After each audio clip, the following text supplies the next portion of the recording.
जागा उरलेली नाही. त्याच्यामुळे आज जे काय घडत आहे त्याचं आम्हाला आश्चर्य वाटण्याचं कारण नाही. शिवसेना प्रमुख आम्हाला नेहमी एक उदाहरण द्यायचे की छत्रपती शिवाजी महाराजांनी हिंदवी स्वराज्य स्थापन केलं, ते करताना त्यांना सगळ्यात जास्त अडथळे आले ते स्वकीयांचे. शिवाजी महाराजांनी किमान 200 लढाया या स्वकीयांबरोबरच त्यांना लढाव्या लागल्या.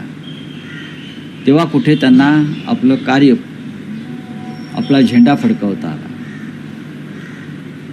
आणि ते जीवन, तो संघर्ष शिवसेनेच्या वाट्याला आला. कारण शिवसेना हे छत्रपती शिवाजी महाराजांचंच कार्य पुढे नेते आहे. त्याच्यामुळे सूर्याजी पिसाळ, खंडोजी खोपडे, ब्रुटस, मीर जाफर हे आमच्या वाट्यालाही आले. आता 4 वर्षापूर्वी आमच्यामध्ये एक मीर जाफर निर्माण झाले किंवा ब्रुटस निर्माण झाले म्हणून त्या शिवसेनेचं कार्य थांबलं नाही, ते चालूच राहील. आमदार आणि खासदार एवढ्यापुरतं शिवसेनेचं कार्य नाही. एक विराट संघटना बाळासाहेबांनी उभी केली आणि ती संघटना जमिनीवरची संघटना आहे. मधमाशांना जसे तुम्ही किती मधमाशाची पोळी काढली तरी नवीन नवीन मधमाशांची पोळी आणि मुंग्यांची बारोळे निर्माणच होत असतात, तसं शिवसेनेचं आहे. आज हा 60वा वाढदिवस आहे. एका विशिष्ट वातावरणामध्ये हा वाढदिवस साजरा होतो आहे. षण्मुखानंद हॉलमध्ये शिवसेना पक्षप्रमुख उद्धव ठाकरे हे नेहमीप्रमाणे मार्गदर्शन करतील. इतर महत्त्वाचे कार्यक्रम आहेत. त्याच्यामध्ये आम्ही ठरवल्याप्रमाणे सध्या महाराष्ट्रात गाजत असलेले कवी, दंगलकार म्हणून जे प्रसिद्ध आहेत कवी नितीन चंदन शिवे यांचा एक कार्यक्रम कवितांचा आहे. त्यानंतर तरुणांमध्ये लोकप्रिय असलेले स्टँडअप कॉमेडियन म्हणून ज्यांचा आपण नेहमी उल्लेख करतो ते मंदार भिडे यांचा एक कार्यक्रम आहे आणि नेत्यांची भाषणं असतील. महाराष्ट्राच्या कानाकोपऱ्यातून शिवसैनिक आणि शिवसेनाप्रेमी जनता ही कालपासूनच मुंबईला यायला निघालेली आहे. काही ठिकाणी शिवसैनिक हे आंदोलनामध्ये अडकलेले आहेत. गद्दारांचे अंत्ययात्रा काढण्यात, गद्दारांचे पुतळे जाळण्यात. कारण शिवसेनेच्या वाटचालीमध्ये हा एक महत्त्वाचा टप्पा सातत्यानं येत गेला. गद्दारांना अग्नी देणं किंवा गद्दारांचे अंत्यसंस्कार करणं, हे अधूनमधून असे कार्यक्रम आमच्या वाट्याला येत असतात. ते छत्रपती शिवरायांच्या वाट्याला सुद्धा आले. ज्यांनी मोठ्या चळवळी उभ्या केल्या त्या चळवळीचे दुःख आहे. मग डॉक्टर बाबासाहेब आंबेडकरांची चळवळ असेल, शिवसेनेची चळवळ असेल किंवा शरद पवारांची संघटना असेल, प्रत्येकाला या संकटातून जावं लागलं. तुम्ही म्हणालात की गेल्या 60 वर्षात पक्षाने अनेक चढउतार पाहिले, यश अपयश बघितलं, अनेक नेते पक्षातून फुटले, पण असं पहिल्यांदाच झालं की 60 वर्षात शिवसेना 2दा फुटली, तेही 4 वर्षात 2दा फुटलं. 2022 आणि आता 2000. मी त्याला फुटली असं म्हणत नाही.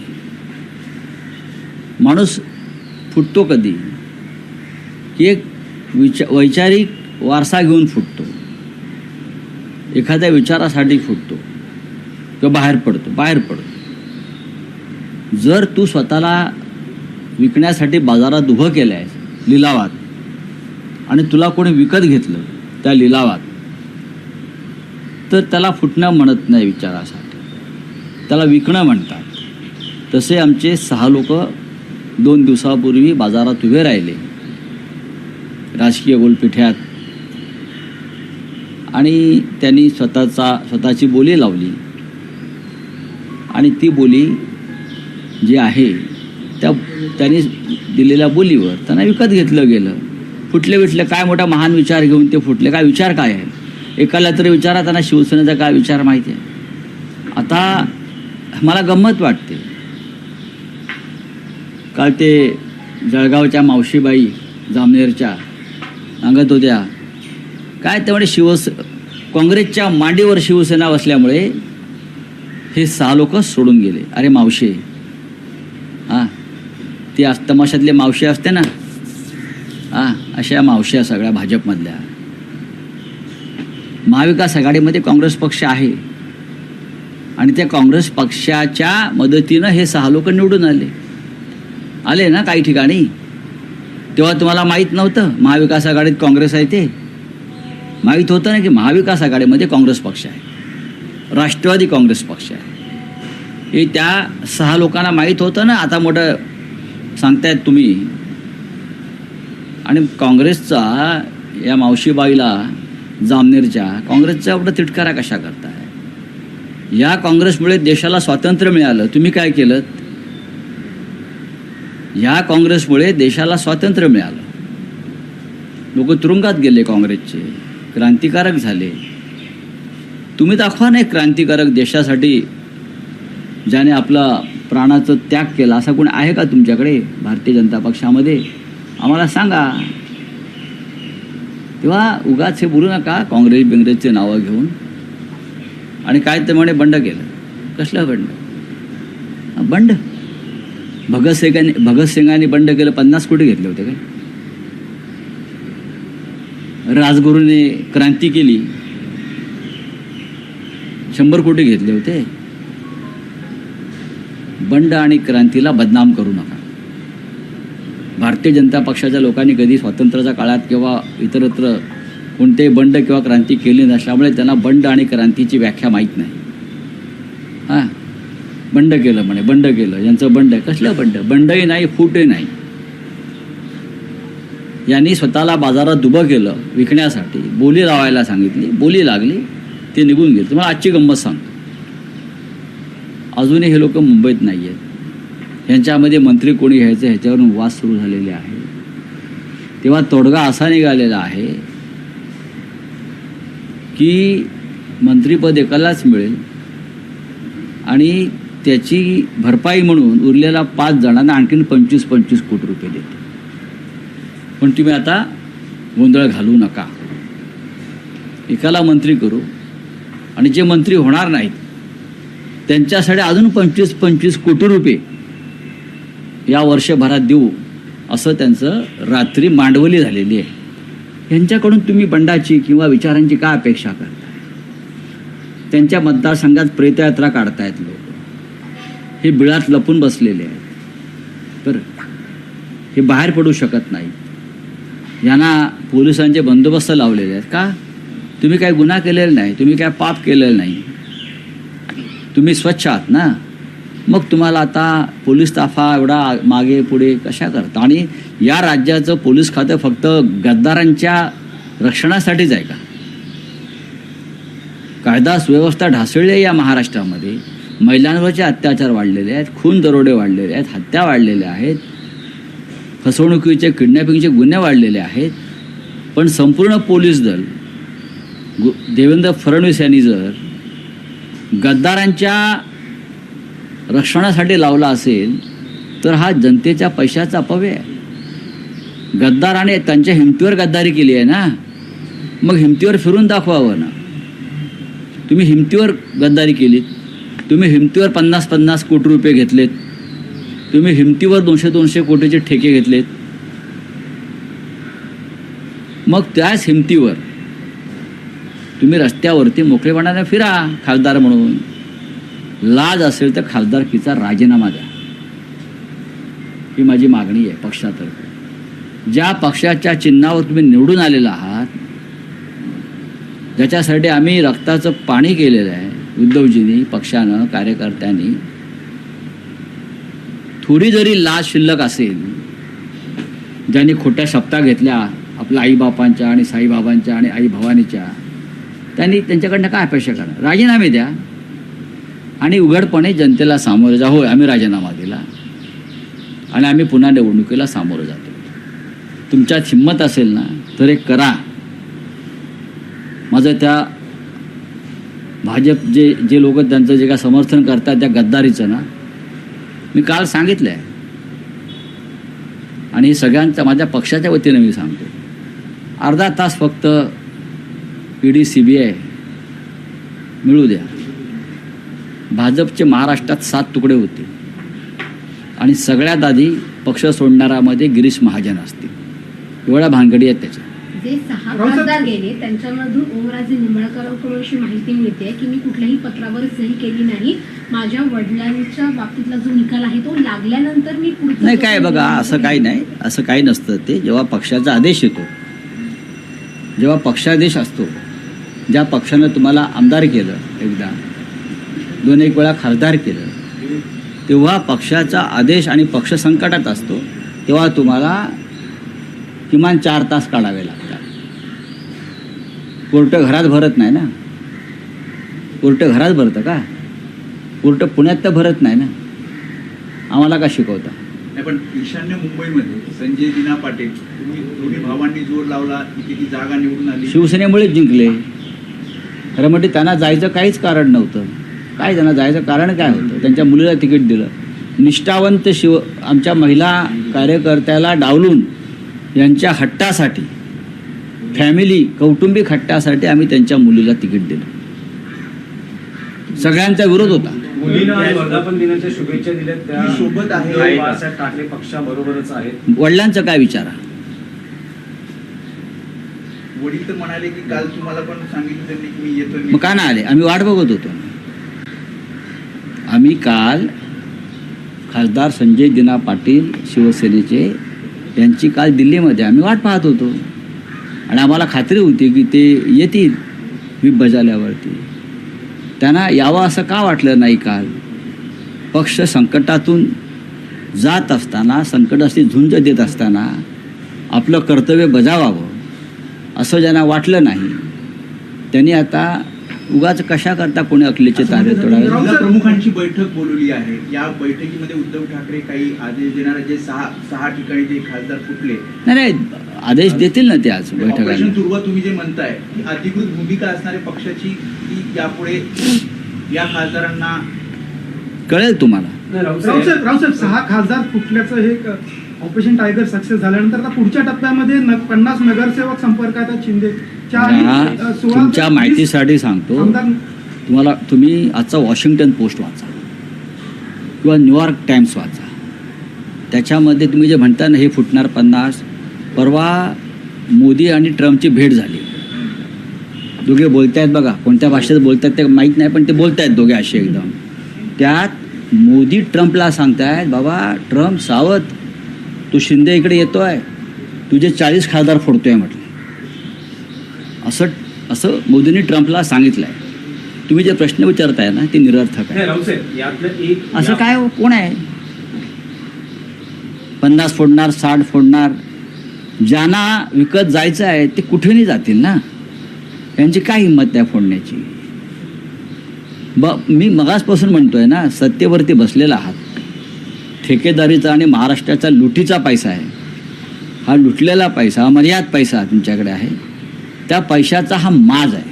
हा माज उतरला जाईल. नाही, राऊतसाहेब, या एक व्यापक स्तरावर विश्लेषण असं केलं जाते की लोकसभेत नारी शक्ती विधेयक, त्यानंतर डिलिमिटेशन विधेयक, अशी जी महत्वाकांक्षी विधेयकं होती, जी अमित शहांची विधेयकं मानली जात होती, ती मंजूर करण्यासाठी स्वतः अमित शहांनी प्रादेशिक पक्षाच्या नेत्यांना फोन केले होते. अगदी ममता बॅनर्जी, उद्धव ठाकरे आणि अन्य, स्टॅलिन पासून सगळे, या कोणीही त्यांना सहकार्य केलं नाही. हे विधेयक लोकसभेत कोसळलं आणि त्यामुळे हे विश्लेषण चुकीचं आहे. राष्ट्रीय हे विश्लेषण चुकीचं आहे पूर्णपणे.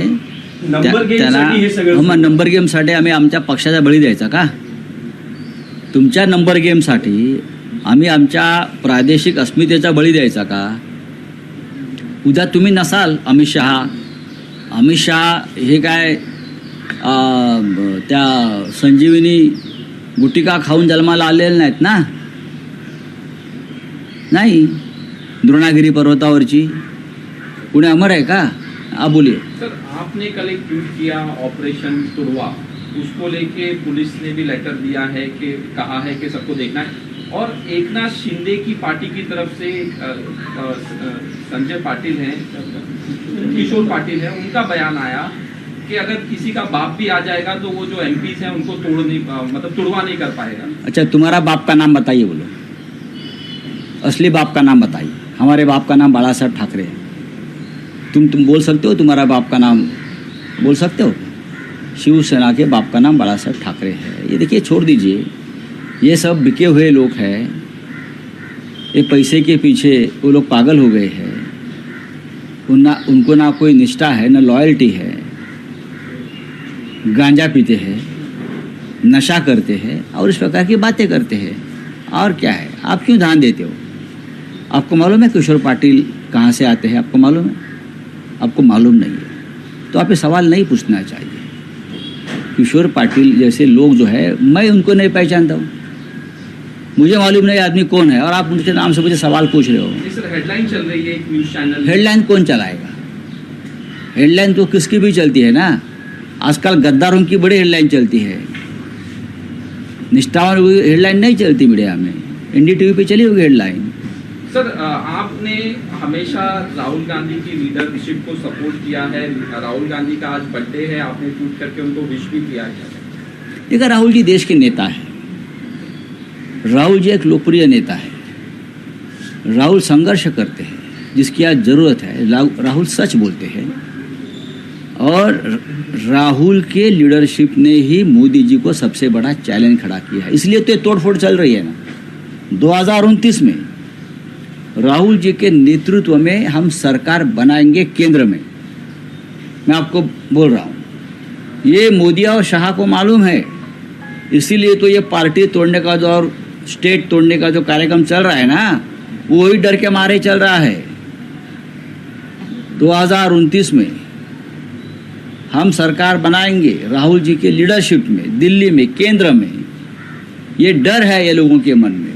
इसलिए राहुल जी को आज पूरा देश, उनका जो आज बर्थडे है, जन्मदिन है, पूरा देश उनको शुभकामनाएं दे रहा है कि राहुल जी आगे बढ़ो, हम आपके साथ हैं। सर, MP तोड़ने का काम हो रहा है देश में, जो तोड़ने का काम हो रहा है पंजाब के बाद बंगाल के बाद महाराष्ट्र, और ये जो सारी तोड़ने का काम हो रहा है, आपके पॉलिटिकल एक्सपीरियंस से आपको क्या लगता है कि ये क्यों किया जा रहा है तोड़फोड़? ये इसलिए कि ये बीजेपी डरी हुई है। 2029 तक वो किसी रीजनल पार्टीज को कांग्रेस के साथ जो काम कर रहे हैं उनको नहीं रखना चाहती। दूसरी बात, ये 8 से 50 वाला लोकसभा का आंकड़ा लेकर संविधान में बदल करेंगे। संविधान बदलने के बाद डेमोक्रेटिक सिस्टम ख़त्म करेंगे और इस देश में वो प्रेसिडेंशियल सिस्टम लाना चाहते हैं, हुकुमशाही, तानाशाही।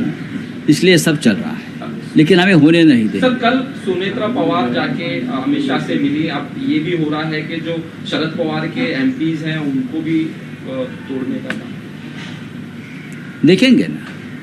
यही काम है ना दिल्ली वालों का, तोड़ने का।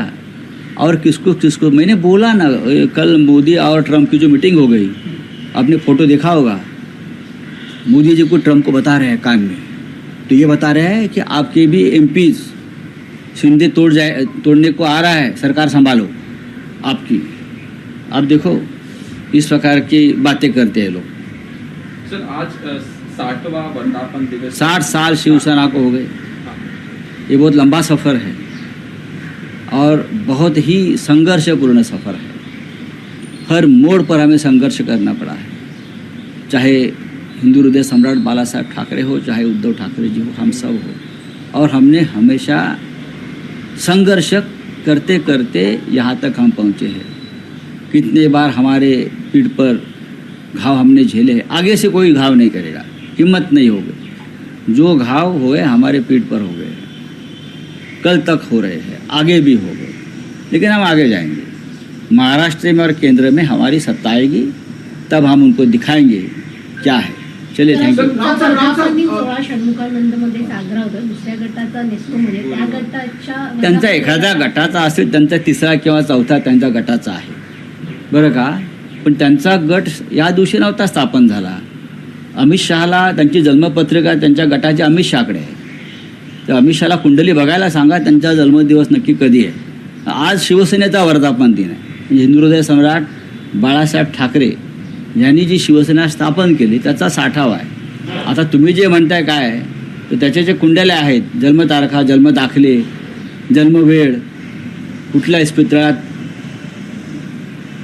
ही पोरं जन्माला आली, त्यांचा आईबाप कोण, हे अमित शहाकडे सगळी कुंडली आहे. त्यांना अमित शहाना विचारावं लागेल त्यांना की नक्की ते चुकीच्या मुहूर्तावर करतायत ते लोक. त्यांचा तो आजचा दिवस नाही आहे त्यांचा. आणि खरं म्हणजे त्यांचा जो जन्मदिवस आहे हा त्यांनी एकतर सुरतमध्ये करायला पाहिजे, नाही तर गुवाहाटीला केला पाहिजे. कारण त्यांचा जन्म तिकडे झालेला आहे ना, इथे कसं काय करून चालेल. ते काय ती लोकांना फसवत आहेत. राहुल साहब, शिवसेने का 60वां वर्धापन दिन, आपके पास लाखों यादों होगी बाला साहब ठाकरे की, लेकिन इसी मेरी पूरी जिंदगी बाला साहब के साथ गई. मेरा पूरा जीवन शिवसेना में गया. हम बचपन से बाला साहब के साथ रहे. इतनी यादें हैं. एक महान व्यक्तिमत्व रहा, हमारा जैसे लोगों को उंगली पकड़कर राजनीति में लाया, यहाँ तक पहुँचाया. ऐसा नेता फिर देश में पैदा नहीं हो. निष्ठावंत और ऑपरेशन तोड़ेंगे जो आपने कल कहा, उसके लिए कैसे देखते? देखिए, शिवसेना ये निष्ठावंतों की एक फैक्ट्री है. चाहे कितने भी गद्दार बेईमान निर्माण हो जाए, लेकिन उससे ज़्यादा संख्या में इस पार्टी में निष्ठावंत पैदा होते हैं और काम करते रहते हैं. 22 तारीख को जो है, जो एमपीज आपके जा रहे हैं वो दिल्ली जाएंगे और जाएंगे. अपना समर्थन देंगे, ये जाने इस तरह की खबर आ रही है, एक पत्र भी दिया है. अरे आने दो ना, उसमें क्या है, जाने दो ना. अब वो हमारे नहीं रहे हैं. उसने अपने आप को बेच दिया है, अपनी कीमत उसने बना दी है. 50 करोड़ 60 करोड़. अभी बोला ना मैंने, अभी एक मंत्री के लिए 6 लोगों में झगड़ा चल रहा है, कौन मंत्री बनेगा. तो एकनाथ शिंदे के बेटे ने प्रस्ताव रखा है कि एक मंत्री बनेगा, बाकी जो 5 बचे हैं उनको 25-25 करोड़ में ज़्यादा दूंगा. अब झगड़ा मत करो. जो बच्चों को देता ना चॉकलेट, वो करोड़ों में ही बोलते हैं ना. लूट का पैसा है, डकैती का पैसा है.